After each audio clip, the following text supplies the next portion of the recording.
BJP core committee സംസ്ഥാന അധ്യക്ഷനായി തെരഞ്ഞെടുത്ത രാജീവ് ചന്ദ്രശേഖർ തിരുവനന്തപുരത്ത് ബി.ജെ.പി ഓഫീസിലെത്തി നാമനിർദ്ദേശ പത്രിക സമർപ്പിച്ചു.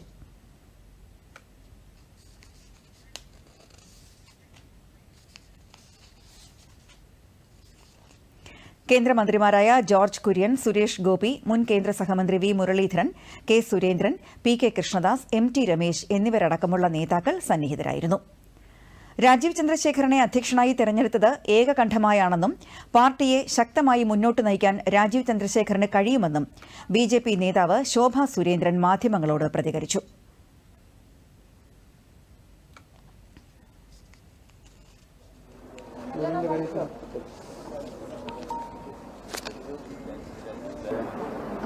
ഈ സംസ്ഥാന അധ്യക്ഷ സ്ഥാനത്തേക്ക് ബഹുമാന്യനായ രാജീവ് ചന്ദ്രശേഖരനെ സപ്പോർട്ട് ചെയ്ത് മുൻ സംസ്ഥാന അധ്യക്ഷൻ Shri K. Surendran,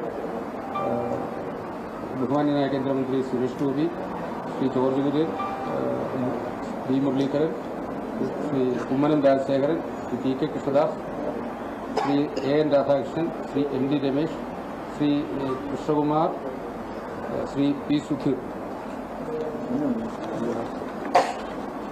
Shrimati Shobha Surendran, doctor K. S. Radhakrishnan, P. Ashok Kumar, professor V. T. Rama, Shri B. B. Gopakumar, M. A. Abdul Salam, K.